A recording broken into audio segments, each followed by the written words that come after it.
नमस्कार मित्रांनो, मी प्रदीप कुंदे स्वागत करतो तुमचं टेक एस्पायर युट्यूब चॅनलमध्ये। तर आजचा व्हिडिओ तुमच्यासाठी खूप महत्त्वाचा होणार आहे की या व्हिडिओमध्ये मी तुम्हाला category wise list of documents देणार आहे जे की तुम्हाला कॅपच्या प्रोसेससाठी रजिस्ट्रेशनसाठी लागणार आहे। तर या कॅटेगरीमध्ये आपल्याला पाहायचं आहे की ओपनसाठी कोणते डॉक्युमेंट्स लागतात, त्याच्यानंतर ओबीसी, एनटी, त्याच्यानंतर एससी-बीसी कॅटेगरीसाठी, एससी-एसटी कॅटेगरीसाठी, तसेच पीडब्ल्यूडी, मायनॉरिटी आणि डिफेन्स कॅटेगरीसाठी कोणते डॉक्युमेंट्स लागतात, तर त्याची लिस्ट आपण या व्हिडिओमध्ये पाहणार आहे। तर मित्रांनो, चला स्क्रीनवर तर आपण पाहूया लिस्ट ऑफ डॉक्युमेंट्स। तर ठीक आहे मित्रांनो, पाहूया आपण list of required document for cap process. तर हे काय डॉक्युमेंट्स आहेत जे की मॅन्डेटरी फॉर ऑल स्टुडंट्स आहेत। तर याच्यात पहिलं डॉक्युमेंट आहे आपला एसएससी रिझल्ट, म्हणजे आपला 10वीचं मार्कशीट। ओके, त्याच्यानंतर आपला दुसरा डॉक्युमेंट आहे एचएससी रिझल्ट, म्हणजे आपलं 12वीचं मार्कशीट। तर मित्रांनो, हे मार्कशीट आपल्याकडे ओरिजिनल असणं गरजेचं आहे आणि 10वी आणि 12वी या दोन्ही मार्कशीटवर तुमचं नाव सेम पाहिजे। ओके, त्याच्यानंतर तुमच्या नावात काही मिस्टेक नाही पाहिजे, आईच्या नावात काही मिस्टेक नाही पाहिजे। ओके, तर त्याच्यानंतर आहे 12th लिव्हिंग सर्टिफिकेट, याला लिव्हिंग सर्टिफिकेट म्हणतात किंवा टीसी पण म्हणतात। ओके, तर हे असणं तुमच्याकडे गरजेचं आहे। तुम्ही 12thला ज्या कॉलेजमध्ये होते त्या कॉलेजमधून हे सर्टिफिकेट तुम्हाला मिळेल। त्याच्यानंतर नेक्स्ट डॉक्युमेंट आहे आपलं डोमेसाईल सर्टिफिकेट। ओके, तर डोमेसाईल सर्टिफिकेट म्हणजे काय, तर रहिवाशी दाखला। तुम्ही महाराष्ट्र या राज्यात राहताय मागच्या 10 ते 15 वर्षातून, असा हा दाखला सांगतो। तर डोमेसाईल सर्टिफिकेट नसेल तर त्याच्या जागी तुम्ही बर्थ सर्टिफिकेट तुमच्याकडे असेल तरी चालू शकतं, किंवा लिव्हिंग सर्टिफिकेट असेल तरी चालू शकतं। पण लिव्हिंग सर्टिफिकेटमध्ये तुमचं बर्थ प्लेस हे मेन्शन केलं पाहिजे आणि ते महाराष्ट्रातल्या कोणत्या तरी एका जिल्ह्यामधलं पाहिजे। ओके मित्रांनो, तर नेक्स्ट आहे आधार कार्ड। तसं आधार कार्ड डायरेक्टली कुठं लागत नाही, म्हणजे कॅप प्रोसेसमध्ये, पण ज्यावेळेस तुम्ही महाडीबीटीचे फॉर्म भरणार नंतर स्कॉलरशिपसाठी, तर त्यावेळेस अपडेटेड आधार कार्ड आणि त्याला एक मोबाईल नंबर लिंक असणं गरजेचं आहे। त्याच्यानंतर इन्कम सर्टिफिकेट, तर इन्कम सर्टिफिकेट एससी आणि एसटीच्या मुलांसाठी रिक्वायर्ड नाहीये। त्याचबरोबर ज्यांचं इन्कम हे 8 लाखांपेक्षा जास्त आहे त्यांच्यासाठी सुद्धा इन्कम सर्टिफिकेट गरजेचं नाही, पण ज्यांचं इन्कम 8 लाखांपेक्षा कमी आहे तर त्यांच्यासाठी इन्कम सर्टिफिकेट हे मॅन्डेटरी असेल। देन गॅप सर्टिफिकेट, जर कोणत्या विद्यार्थ्यांनी जर 12वीच्या नंतर गॅप घेतला असेल, ओके, तर गॅप सर्टिफिकेट हे मॅन्डेटरी आहे। तर गॅप सर्टिफिकेट म्हणजे काय, तर एक स्टॅम्प पेपर असतो आणि त्याच्यावर सांगितलेलं असतं की तुम्ही एवढा गॅप घेतलेला आहे तुमच्या एज्युकेशनमध्ये। ओके, देन जेई किंवा सीईटीचं स्कोअर कार्ड, तुम्ही जेई दिली असेल तर जेईचं स्कोअर कार्ड, एमएसटी सीईटी दिली असेल तर एमएसटी सीईटीचं कोर्स स्कोअर कार्ड, जर दोन्ही एक्झाम दिल्या असतील तर दोन्ही एक्झामचे स्कोअर कार्ड तुम्हाला अपलोड करणं मॅन्डेटरी आहे।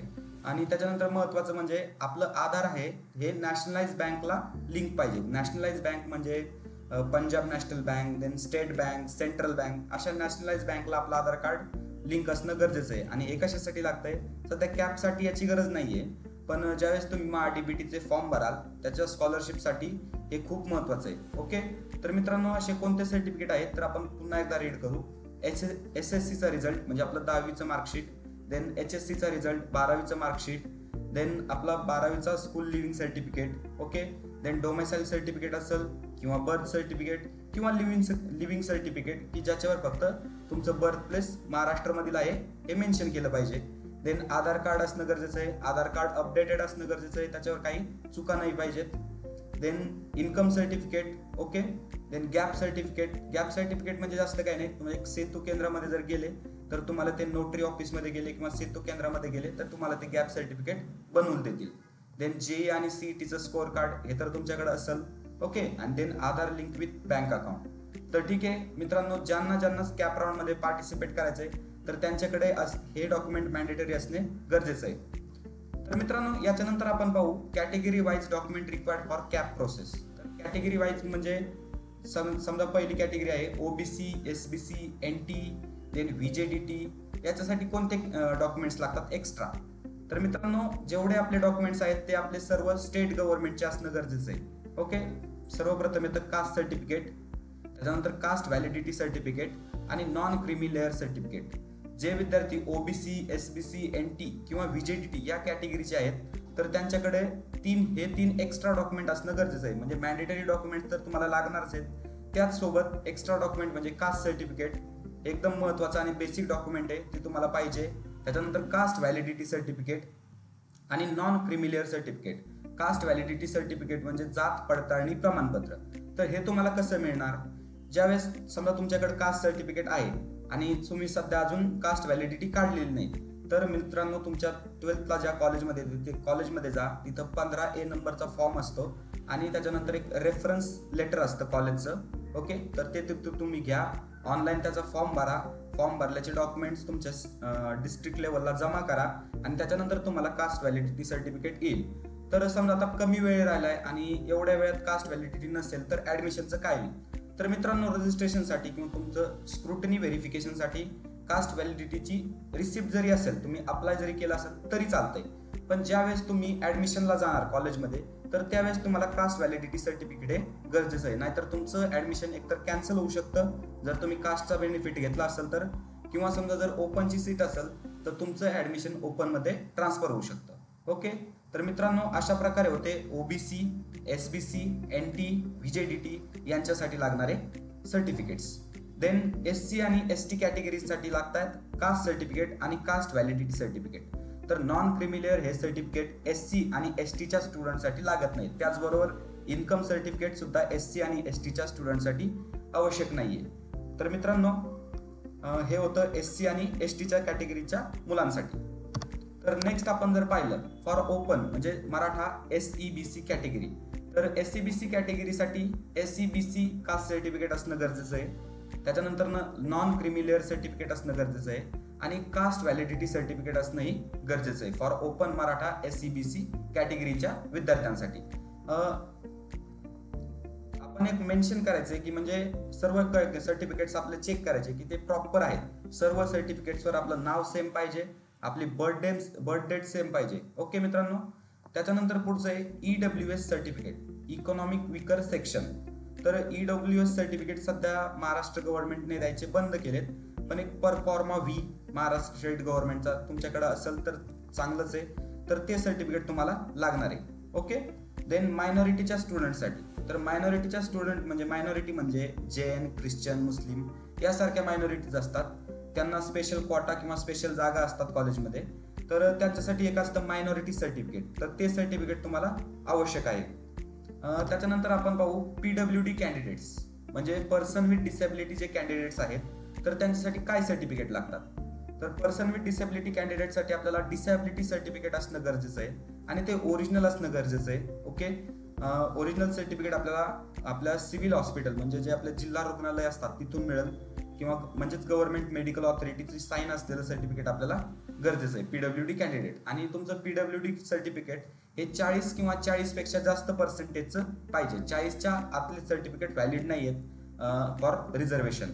आणि त्याच्यानंतर लास्ट येतं डिफेन्स स्टुडंटसाठी, तर डिफेन्स स्टुडंटसाठी आपल्याला डिफेन्स सर्टिफिकेट असणं गरजेचं आहे. तर मित्रांनो आपण पुन्हा एकदा टोटल डॉक्युमेंटची रिव्हिजन करू की सर्वात प्रथम मॅन्डेटरी सर्टिफिकेट्स तुम्हाला कोणते, तुम्ही या स्लाइडचा स्क्रीनशॉट काढून ठेवू शकता आणि त्याच्यानुसार तुम्ही डॉक्युमेंट्स जमा करू शकता, रेडी करू शकता. तर 10वीचा रिझल्ट, 12वीचा रिझल्ट, त्याच्यानंतर आपला LC, डोमेसाईल सर्टिफिकेट असेल किंवा त्याच्यानंतर बर्थ सर्टिफिकेट असेल किंवा लिव्हिंग सर्टिफिकेट असेल की ज्याच्यावर तुमची बर्थ प्लेस मेन्शन आहे. त्याच्यानंतर आधार कार्ड, तुमचं आधार कार्ड अपडेट पाहिजे मित्रांनो, पुढे जाऊन तुम्हाला DPTच्या फॉर्मसाठी प्रॉब्लेम यायला नाही पाहिजे. Okay, then income certificate SC आणि STच्या कॅटेगरीसाठी लागत नाहीये, किंवा ज्यांचं इन्कम 8 लाखांपेक्षा जास्त आहे त्यांच्यासाठी इन्कम सर्टिफिकेटची गरज नाही. पण ज्यांचं इन्कम हे 8 लाखापेक्षा कमी आहे म्हणजे EWS स्टुडंट्स असतील तर त्यांच्यासाठी इन्कम सर्टिफिकेट महत्वाचं आहे. ओके, किंवा TFWS कॅन्डिडेट असतील त्यांच्यासाठी. देन गॅप सर्टिफिकेट, जर तुम्ही गॅप घेतला असेल 12वीच्या नंतर तर तुम्हाला गॅप सर्टिफिकेट देणं गरजेचं आहे. ओके, तर हे गॅप सर्टिफिकेट म्हणजे एक स्टॅम्प पेपर असतो आणि त्याच्यावर तुमचा फोटो आणि काय असेल तुमची डिटेल्स असते आणि एक नोटरी रजिस्टर्ड केलेली असते की बाबा ह्या विद्यार्थ्याने ह्या वेळेमध्ये गॅप घेतला होता. ओके, JEE किंवा CETचं स्कोअर कार्ड हे की आता अवेलेबल होईल आपलं नेक्स्ट वीकमध्ये. ओके, देन आधार कार्ड लिंक असणं गरजेचं आहे तुमच्या बँक अकाउंटला. सध्या जर हे नसेल लिंक तर ठीक आहे, त्याच्यानंतर तुम्ही ज्यावेळेस ऍडमिशन घेतात, ज्यावेळेस DPTचा फॉर्म भरायचा आहे तर त्यावेळेस तुम्ही लिंक करा. आणि बँक ही आपली नॅशनलाइज बँक असणं गरजेचं आहे, म्हणजे central bank, state bank, Punjab National bank या प्रकारच्या बँक्स. प्रायव्हेट बँकमध्ये खातं उघडणं शक्यतो टाळा फॉर DPT पर्पज.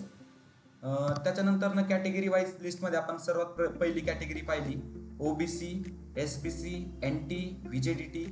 तर याच्यासाठी caste certificate, caste validity certificate आणि नॉन क्रिमिलियर सर्टिफिकेट. जर मित्रांनो तुमच्याकडे कास्ट व्हॅलिडिटी नसेल तर बनवायला टाका. त्याच्या रिसिप्टवर पण कॅप ऍडमिशनची प्रोसेस होऊ शकते, पण ऍडमिशनच्या वेळेस तुम्हाला कास्ट व्हॅलिडिटी सर्टिफिकेट लागणार आहे. ओके. त्याच्यानंतर नॉन क्रिमिलियर सर्टिफिकेटसाठी सेम, जर तुमच्याकडे नसेल तर सध्या ते बनवायला टाका. त्याच्या रिसिप्टवर पण सध्या तुम्ही रजिस्ट्रेशन करू शकता.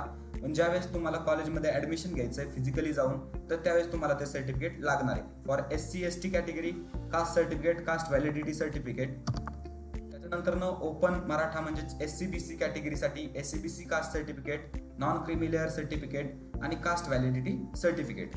For EWS certificate proforma proforma 5. Okay. For minority student minority certificate असणं गरजेचं आहे. जैन, ख्रिश्चन मायनॉरिटी हे याच्यामध्ये येतात. PWD कॅन्डिडेटसाठी मी सांगितलंय की डिसेबिलिटी सर्टिफिकेट पाहिजे, सिव्हिल सर्जन किंवा गव्हर्नमेंट मेडिकल ऑथॉरिटीने इश्यू केलेलं, की ज्याच्यावर तुमची डिसेबिलिटी ही 40 किंवा 40 पेक्षा जास्तच पाहिजे. 40 पेक्षा कमी डिसेबिलिटी चालणार नाही. आणि त्याच्यानंतर डिफेन्स स्टुडंटसाठी डिफेन्स सर्टिफिकेट असणं गरजेचं आहे. ओके. तर मित्रांनो अशा प्रकारे आपण पाहिलं की आपल्याला कॅटेगरी वाईज कॅप प्रोसेससाठी कोणकोणते डॉक्युमेंट्स रिक्वायर आहेत. जर तुम्हाला या डॉक्युमेंट्समध्ये काही प्रॉब्लेम असेल तर मला तुम्ही डायरेक्टली कॉन्टॅक्ट करून विचारू शकता किंवा व्हिडिओला कमेंट करून तुम्ही विचारू शकता, मी तुम्हाला रिप्लाय देईल. त्याच्यानंतर जर समजा मित्रांनो तुम्हाला हा व्हिडिओ आवडला असेल, व्हिडिओ जर इन्फॉर्मेटिव्ह वाटला असेल तर प्लीज व्हिडिओला लाईक करा. तुमच्या काही क्वेरीज असतील, तुम्हाला काही डाऊट असेल तर तुम्ही तो कमेंटमध्ये विचारा. व्हिडिओ तुमच्या मित्रमैत्रिणींसोबत शेअर करा जेणेकरून त्यांना पण इन्फॉर्मेशन होईल की कोणते डॉक्युमेंट्स लागत आहेत. आणि प्लीज मित्रांनो आपल्या चॅनलला सबस्क्राईब करा. इथं तुम्ही स्क्रीनशॉट पाहू शकता की फक्त 2.5% मुलं असे आहेत की ज्यांनी सबस्क्राईब केलं आहे. आपले मुलं व्हिडिओ पाहत आहेत पण सबस्क्राईब करत नाहीत. तर मित्रांनो असं करू नका, प्लीज आपल्या व्हिडिओला सबस्क्राईब करा. तर ठीक आहे मित्रांनो, भेटूया नेक्स्ट व्हिडिओमध्ये अशाच एका टॉपिक सोबत. धन्यवाद.